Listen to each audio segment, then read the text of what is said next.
பாருங்கள் சூப்பராக இருக்குது. சாப்பிட்றதுக்கு நல்ல டேஸ்ட்டாக இருக்கும். இதை போல் செஞ்சு கொடுத்தீங்கன்னா குழந்தைங்களாம் ரொம்ப விரும்பி சாப்பிடுவாங்க. அதே போல் இது வந்து சப்பாத்தி சாப்பாட்டுக்கு சைட் டிஷ்ஷாக ரொம்பவே நல்லாயிருக்கும். நான் வந்து 3/4 கிலோ சிக்கன் வாங்கியிருக்கேன். நல்லா கழுவி க்ளீன் பண்ணி எடுத்துக்கோங்க. இப்போ இது ஒரு பவுலில் சேர்த்துடலாம். சிக்கன் பீஸ் வந்து கொஞ்சம் பெரிய சைஸாக வாங்கிக்கோங்கம்மா. 1/2 டீஸ்பூன் மிளகாய் தூள் சேர்த்துக்கலாம். 1 டீஸ்பூன் அளவுக்கு மல்லித்தூள் சேர்த்துக்கலாம். 1/2 டீஸ்பூன் அளவுக்கு கரம் மசாலா, 1/2 டீஸ்பூன் அளவுக்கு பெப்பர் சேர்த்துக்கலாம். ஒரு 3 சிட்டிக்கு அளவு மஞ்சத்தூள், 1 ஸ்பூன் அளவுக்கு இஞ்சி பூண்டு பேஸ்ட்டு சேர்த்துக்கலாம். புளிப்பு இல்லாமல் கெட்டியான தயிர் 1 ஸ்பூன். கூடவே தேவையான அளவு உப்பு சேர்த்துக்கலாம். உப்பு வந்து பார்த்து சேர்த்துக்கங்கம்மா. ஃபஸ்ட்டு நல்லா கலந்துருங்க. அதுக்கப்புறம் டெஸ்ட் பண்ணி பார்த்துட்டு உப்பு இன்னும் கூட சேர்த்துக்கலாம். அதிகமாகிடுச்சுன்னா ரொம்ப கஷ்டமாயிடும் சாப்பிட்றதுக்கு. கூடவே 1/2 ஸ்பூன் அளவுக்கு லெமன் ஜூஸ். இதெல்லாம் சேர்த்துட்டு நல்லா கலந்து விட்டுருங்க. சிக்கன் வந்து மசாலா கூட நல்லா ஒட்டணும். அந்த அளவுக்கு வந்து நல்லா கலந்துருங்க. இந்த அளவுக்கு கலந்து விட்டுட்டு ஒரு 10 நிமிஷம் அப்படியே இருக்கட்டும். நல்லா ஊறணும். இப்போ ஒரு கடாயில் 3 கிராம்பு, ஒரு பட்டை சேர்த்துக்கலாம். 1 டேபிள் ஸ்பூன் அளவுக்கு மல்லி சேர்த்துக்கலாம். 1 டேபிள் ஸ்பூன் அளவுக்கு மிளகு சேர்த்துக்கலாம். 1 டீஸ்பூன் ஜீரகம் சேர்த்துக்கலாம். கூடவே 3 காஞ்ச மிளகாய். இதெல்லாம் சேர்த்து நல்லா ஒரு பொன்னிறமாக வறுத்து எடுத்துங்கம்மா. மல்லி வரப்பட்டு வரும்போதே வாசனை நல்லா வரும். அது வரலும் அடுப்பு தீயை குறைச்சி வச்சு வறுத்து எடுத்துக்கோங்க. இந்த அளவுக்கு நல்லா வரப்பட்டு வந்ததும் இப்போ ஒரு பிளேட்டில் மாற்றிக்கலாம். கொஞ்ச நேரம் நல்லா ஆற வச்சு ஒரு மிக்ஸி ஜாரில் சேர்த்து நல்லா தண்ணி விட்டு பேஸ்ட்டாக அரைச்சி எடுத்துக்கலாம். சிக்கன் பொரிக்கிற அளவுக்கு எண்ணெய் சேர்த்துக்கலாம். கொஞ்சமாக சேர்த்துங்க, ரொம்ப அதிகமாக சேர்க்காதீங்க.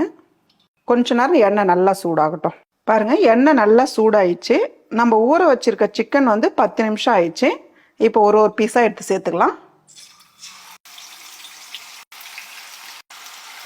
சிக்கன் இதை போல் சேர்த்துட்டு கொஞ்ச நேரம் நல்லா செவந்து வந்ததுக்கப்புறம் திருப்பி விடுங்க. ஒரு பக்கம் செவந்து வந்ததும் இப்போ வந்து அப்படியே திருப்பி விடுங்க. நல்லா எல்லா பக்கமும் வந்து திருப்பி விட்டுக்கிட்டே இருக்கணும். நல்லா ரோஸ்ட் ஆகணும் சிக்கன்.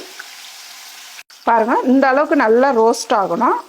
அதே போல் நல்லா வெந்து வரணும். நல்லா வெந்திருக்கு பாருங்கள். இப்போ வந்து நம்ம எடுத்துடலாம்.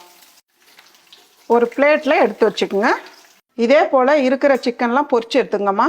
சிக்கன் பொரிச்ச எண்ணெயிலே அதிகமாக எண்ணெய் இருந்தால் எடுத்துருங்க. இல்லைனா கம்மியாக இருந்தால் அதே எண்ணெயில் கொஞ்சமாக ஜீரகம் சேர்த்துடலாம். 10 பல்லு பூண்டு எடுத்து பொடியை நறுக்கி வச்சுருக்கேன், இது சேர்த்துக்கலாம்.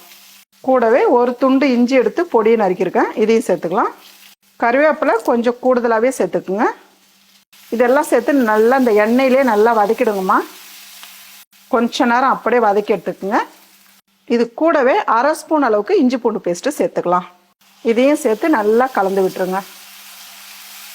நல்லா 1 நிமிஷத்துக்கு வதக்கினா போதும். எண்ணெய் வந்து சூடான எண்ணெய் தான், அதனால 1 நிமிஷம் வதக்கினாலே போதும்.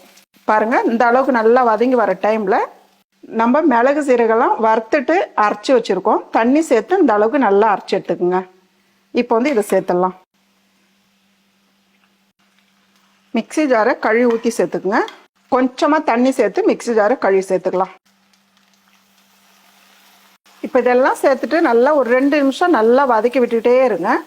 ஒரு 2 நிமிஷம் நல்லா கொதிக்கணும். தண்ணி வந்து இதுக்கு மேலே சேர்க்காதீங்கம்மா. இந்த அளவுக்கு தான் இருக்கணும் கிரேவியாக. நம்ம வந்து ஏற்கனவே வந்து சிக்கனில் உப்பு சேர்த்துருக்கோம். இப்போ வந்து உப்பு பார்த்து சேர்த்துக்குங்க.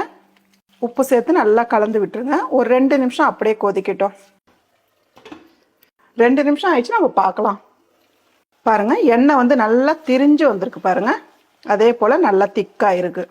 இப்போ நம்ம பொரிச்சு வச்சுருக்க சிக்கன் வந்து சேர்த்துடலாம். சிக்கன் சேர்த்து நல்லா கலந்து விட்டுருங்க. பாருங்கள், சூப்பராக இருக்குது. சாப்பிட்றதுக்கு நல்ல டேஸ்ட்டாக இருக்கும். இதை போல் செஞ்சு கொடுத்தீங்கன்னா குழந்தைங்களாம் ரொம்ப விரும்பி சாப்பிடுவாங்க. அதே போல் இது வந்து சப்பாத்தி சாப்பாட்டுக்கு சைட் டிஷ்ஷாக ரொம்பவே நல்லாயிருக்கும். கூடவே கொஞ்சமாக கொத்தமல்லி சேர்த்துடலாம். அவ்வளோதாம்மா, ஒரு டிஃப்ரெண்ட்டான நல்ல ஒரு டேஸ்டான சிக்கன் கிரேவி ரெடி. இந்த சிக்கன் கிரேவி நீங்களும் வீட்டில் செஞ்சு பாருங்கள்.